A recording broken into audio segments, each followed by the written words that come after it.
illallah.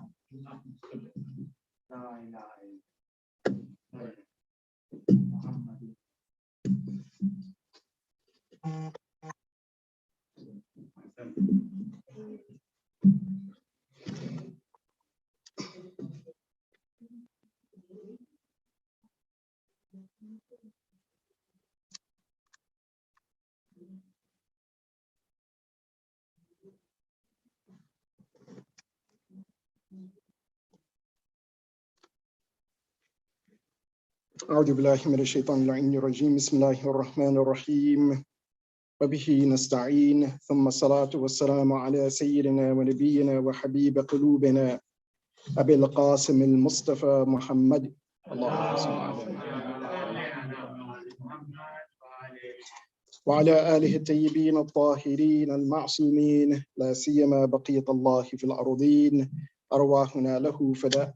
أما بعد فقد قال الله سبحانه وتعالى في كتابه الكريم بسم الله الرحمن الرحيم إلا تنصروه فقد نصره الله إذ أخرجه الذين كفروا ثاني اثنين إذ هما في الغار إذ يقول لصاحبه لا تحزن إن الله معنا فأنزل الله سكينته عليه وأيده بجنود لم تروها وجعل كلمة الذين كفروا السفلى وكلمة الله هي العليا والله عزيز حكيم صدق الله العلي العظيم. اللهم صل على محمد وعلى محمد. Assalamu alaikum wa rahmatullahi wa barakatuh. Inshallah, I pray that Allah subhanahu wa ta'ala continues to protect all of us and protect the community, mu'mineen and mu'minat, and protect everyone from the current pandemic. As we begin our discussion on Tarbiyat al-Islamiyya, there are many things to learn about this idea and this concept of developing or Islamic education and personal development. And this is what Tarbiyat al-Islamiyya is. And particularly in that latter stage of the Tarbiyah, which we mentioned is a stage that it continues for the rest of our lives.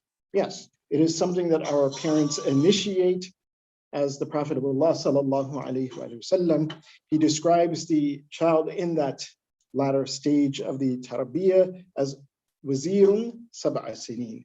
They are the secretary, they are the ambassador of that household. Imam Sadiq alayhi wasallam, he describes it from the point of view of the parent or the one who is administrating or giving that tarbiyah, as he says that فَضُمَّهُ إِلَيْكَ سَبْعَ سِنِينَ فَأَدِّبْهُ بِأَدَبِكَ. So bring that child close to you or that person towards you who you are planning to instill within them the values of Islam, the values of the Quran, the values of the Ahlul Bayt alayhim salatu wasalam, and cultivate them or educate them with your adab. Don't make them a carbon copy of you, but explain to them how you have implemented Islam in your own life so that they too can make use of that wisdom, that experience of you implementing Islam in your life. And in this regards, we began to speak about some of the hikam, the words of wisdom that Luqman, he told to his son, because this is, when we read those hikam of Luqman, they match kind of perfectly with that latter stage of the Tarbiyat al-Islamiyya, that you will train your, you can say young adults, and that's what we would call them, young adults, children, that they can use for their lifetime. And we ourselves need to also continue on that path. So as a part of that hikam, Luqman, he was instructing his son how to develop himself, bina' an-nafs, how to build yourself, how to build your character. And there are many different things that he discussed. Some of them we'll not go over, some of them we have gone over. For example, accepting advice. This is one thing that we need in our life, that if someone advises us in the right way, then we should accept that advice. We should have certainty with regards to what we believe. We spoke about that. We should have tawadhu', humility because without humility, we will not learn anything. We will not reach that level of yaqeen that we should if we are not humble before knowledge and before what we learn from the Quran and learn from the Sunnah of Rasulullah and his Ahlul Bayt alayhim afdal salatu wassalam. Some of the other advice, and again, these are just general, I'm not going to go into details of these, but regard and have what we call muraqabatun nas, be careful of oneself. We did speak about that, to be careful of oneself. Take account of one's actions every day.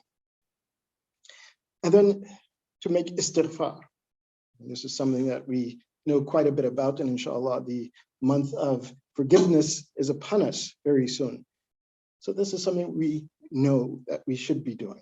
So make repentance to Allah subhanahu wa ta'ala, be in a state between hope and fear, khawf wa raja. In other words, have taqwa, be conscious of Allah subhanahu wa ta'ala, remember Allah subhanahu wa ta'ala. This is also what he tells his son, remember death, remember the akhirah, the hereafter, and give importance to the akhirah, give importance to that life in which you will transition to. Have good intentions with regards to Allah. Think highly of Allah subhanahu wa ta'ala. This is something that is very important. Husnul dhann billah. And in fact, the Prophet of Allah sallallahu alaihi wasallam, he had communicated from Allah a communication between him and Allah subhanahu wa ta'ala. And so, and I believe to some extent, and I'm paraphrasing, I read this hadith a long time ago, where someone had also asked the Prophet, he says, how do we know that Allah thinks highly of us, or what Allah thinks of us? So he was told that, well, what do you think of Allah? And how you think of Allah subhanahu wa ta'ala, this is how Allah also thinks of you. So if you have husnul dhan with regards to Allah subhanahu wa ta'ala, then he has husnul dhan with regards to you. So Allah subhanahu wa ta'ala, he interacts, and of course, that husnul dhan is far beyond what we can comprehend, that Allah subhanahu wa ta'ala has towards us. Have reliance upon Allah. Be obedient to Allah subhanahu wa ta'ala. Take advantage of your opportunities. Inshallah, hopefully we'll speak about that as well in the future.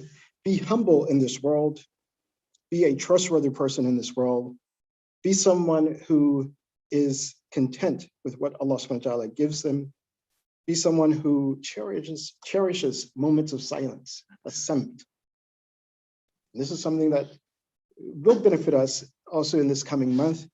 You know, as one of the ulama, he would state that, you know, normally in the nights of Qadr, it says, yes, we're busy with dua, and quite often, at least at the time that was pre-COVID, you could say, the masjids will be full, everyone is there, everyone is making dua, everyone is together, like making ibadah collectively. But one of the advice from our ulama, who's urafa, he says, even on those nights, one should take a moment and just be away from everyone, just themselves and Allah subhanahu wa ta'ala.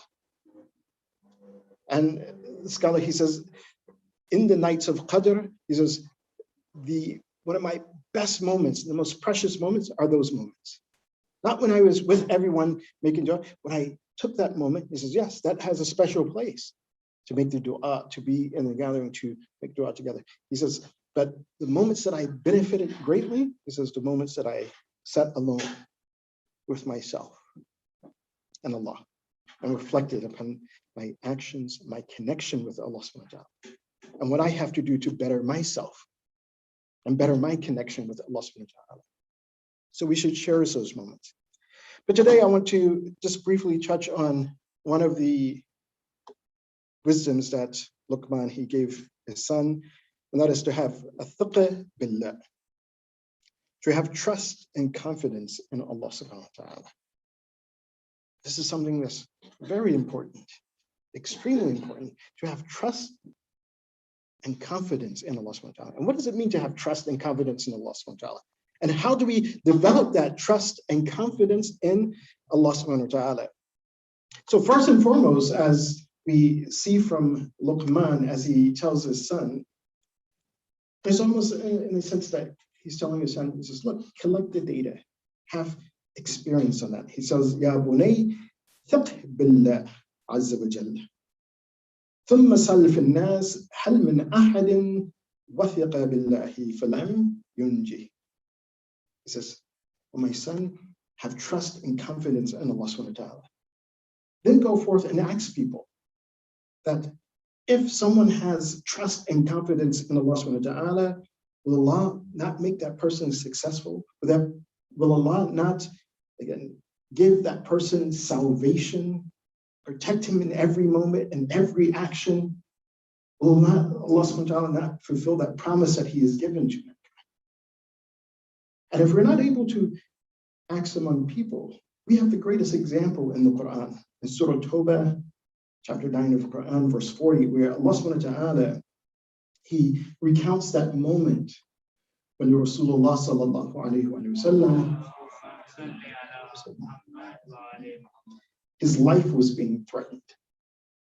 Again, what more of a moment that you will find a person under pressure, that when his life is threatened and there's a mob after him, a killing mob that wants to kill the Prophet, wants to take his life.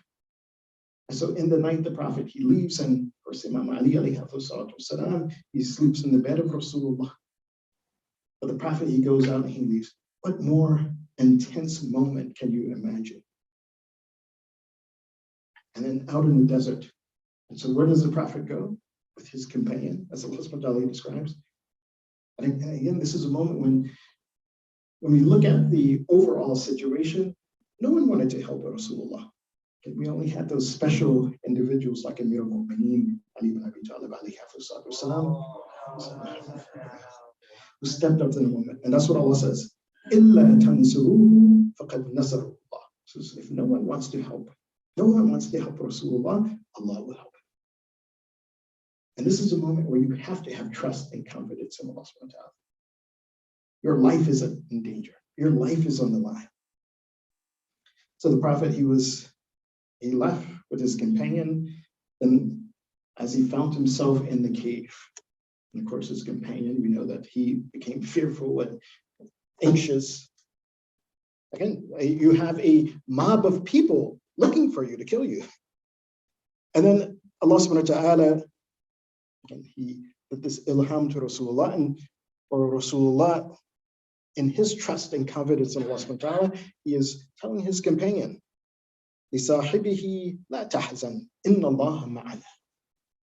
Look, in this most difficult moment, Allah is with us. And if you know that, if you have that type of trust and confidence in Allah subhanahu wa ta'ala, there's no huzn, there's no worry. Right? Inna Allah ma'ana. Whatever we do, whatever difficulty it is before us. And who can think of a greater difficulty than someone about to lose their life? Someone is about to lose their life. Reminds me of a story of, and this is actually a true story, happened here in the States, that one mu'min in the California area, in a very dangerous area of California, doing tabligh, calling people towards Islam. So a gangster comes to him and puts a gun to his head.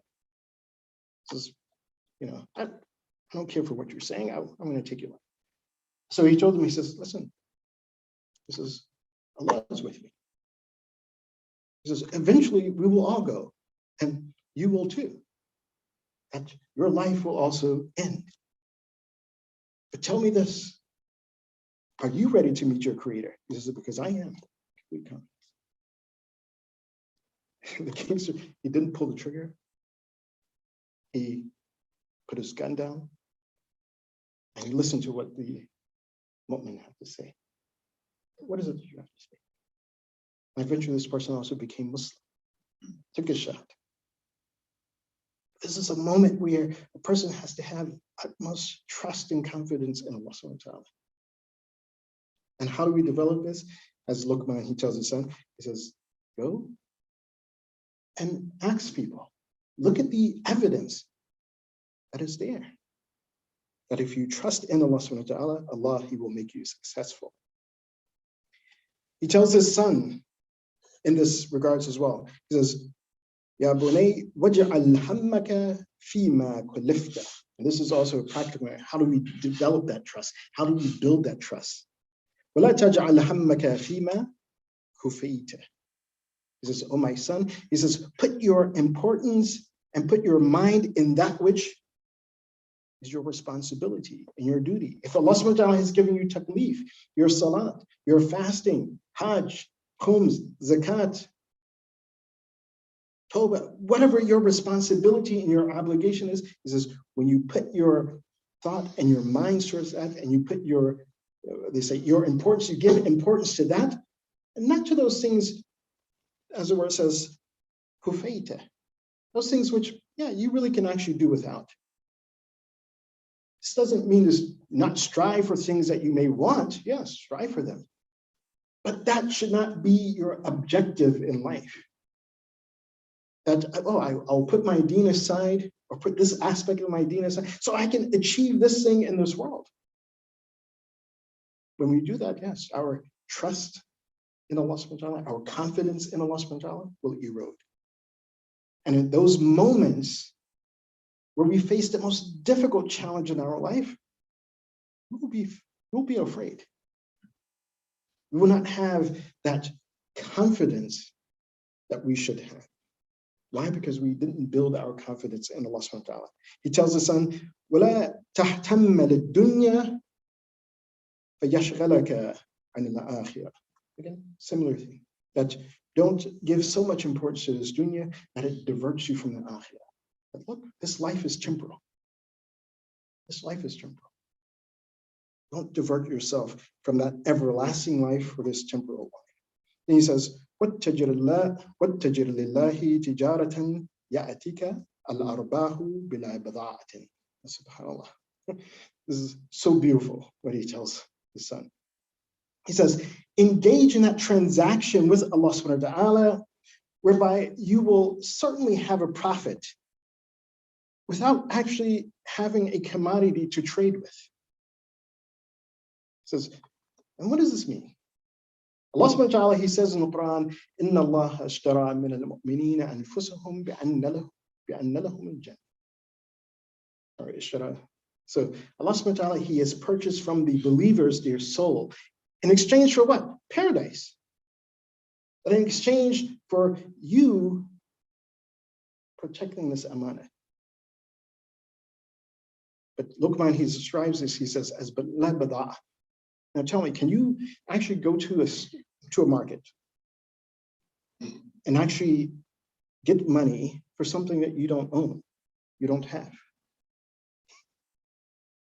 But this business with Allah subhanahu wa ta'ala, this is exactly what you're doing. Because we don't own ourselves, our souls. This is like someone saying that, here, I'm going to give you something. I'm going to give you a car. And then maybe you use this car, it may get beat up a bit, it may have a couple of dents and you changing, or the engine may get worn out a bit. But then after a year or a few years, I tell you that, hey, you know what? I'm going to buy this car from you. I'm going to buy this car from you for a couple of thousands of dollars. It's a car that you got for free, but now you're selling for what? For a profit. And Allah says he purchases from the believers there. أَنفُسَهُمْ بِأَنَّ لَهُمُ الْجَنَّةَ. Where did they get this nafs from? Where did they get this soul from? It's from Allah subhanahu wa ta'ala. So he gave it to you for free, but now he's getting it back from you, purchasing it back from you at a cost, very expensive. Paradise. Is this not a good transaction? A transaction where you have gained, you've lost nothing. So Luqman, he tells his son, he says, realize that this is the transaction.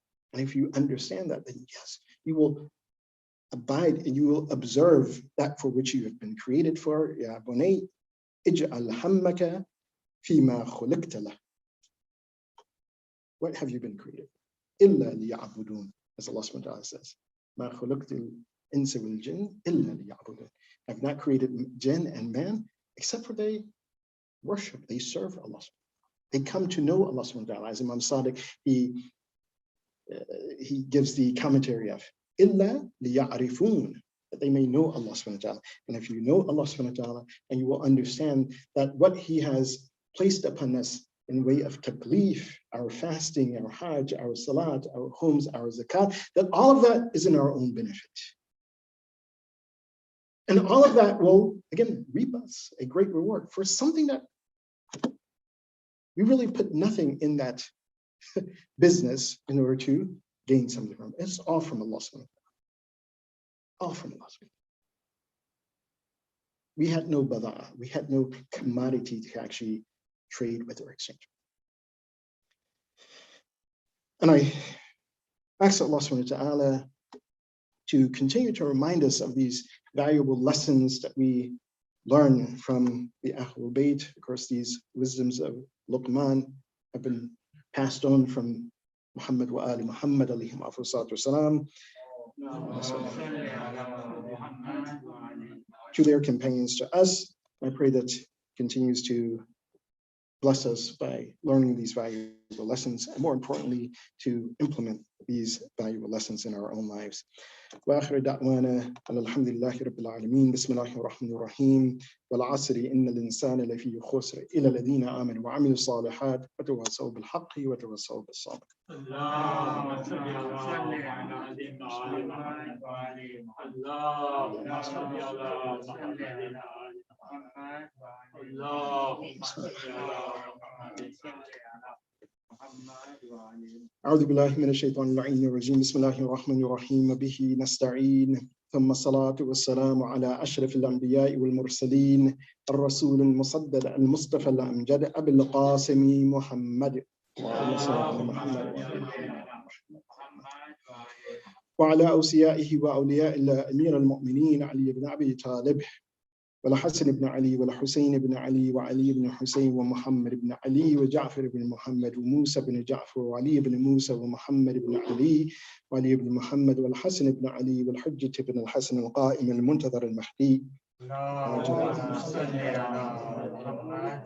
عجل الله تعالى فرجه.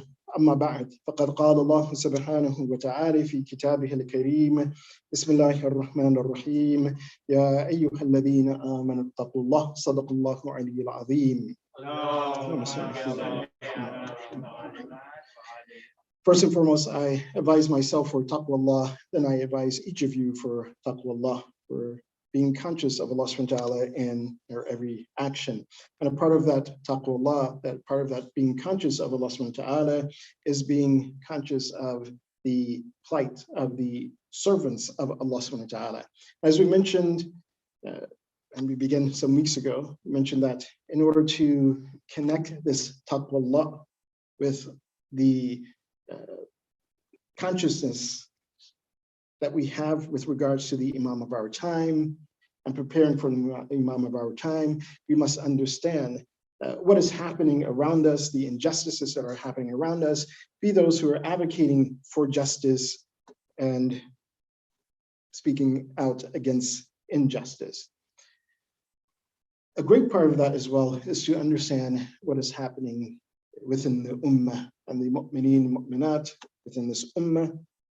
So we must also be vigilant in what is happening around the world. As we perhaps will see, and again, another instance of one of those cases that we may have knew about at one point, but then we forget about after some time. We don't hear it in the news, or if no one is reminding us of that. And that is the plight of the Uyghur in China and the suppression of the Muslimin, mu'mineen, mu'minat that are there. We must, again, continue not only to keep them in our du'as, our prayers, but if we have a moment to advocate on their behalf, to bring up issues with the UN or even in the world, to let them know that what is happening. One thing that did come up just recently, and this not only connects us to what is happening there among the Uyghurs, but it gives us an insight to injustice in general, that what happens when one group plots injustice or puts pressure on another group. unjust pressure upon them. So there were 2 Uyghurs who were basically facing the death penalty. It's kind of been a little bit on hold at the moment. It's been suspended, but not canceled. And these were 2 Uyghurs who were officials. They worked in the government. They worked in the Department of Education. They were commissioned to put forth textbooks, school textbooks for high school, and dealt with history. And of course, it dealt also with perhaps their own history, Uyghur history, Muslim history in China. Books were commissioned by the state, reviewed by the state, approved by the state, and then they were published and they were taught in school. Some 13 years ago. But now, 13 years later, the claim is that, oh, no. All these guys who worked on this, they must be executed because they were passing information, separatist information. It's like, wait a minute. The state approved it, commissioned them, reviewed it, gave the okay to publish it. And now, simply because of the Uyghur being suppressed, and there should be no individual who's among the Muslims, who are among the Uyghurs, who are in a position, an official position, or a position that seems that, yeah, they may have some influence, so we get rid of them. And this is nothing new. If we look at the Quran, Thamud, Fir'aun, even coming in our time, Yazid, all of these individuals who oppressed others, yes, they like to change the narrative of what happened. And when the masses begin to believe that, it gives them the green light to oppress and to suppress others.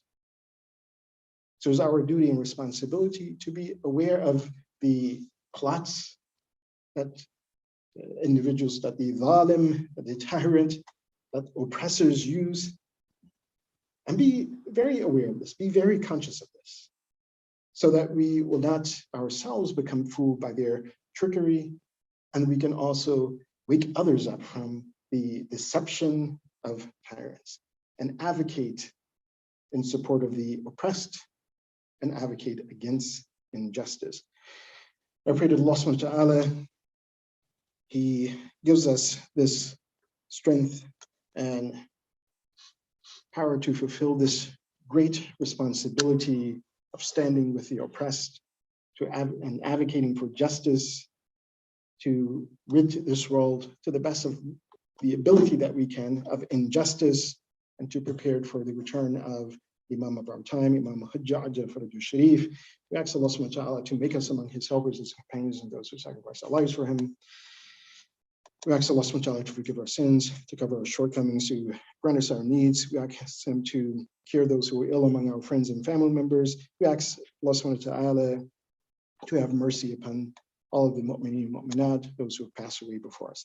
Bismillahir Rahmanir Rahim. Allahumma ighfir dhunubana wastur uyubana waqdi hawaijana washfi maradana warham amwatana wa'ajjal faraj mawlana sahib al-asr wal-zaman waj'alna min a'wanihi wa ansarihi wal mustashirin bayna yadayhi wa tahta liwa'i bihaqq Muhammadin wa alihi at-tahirin.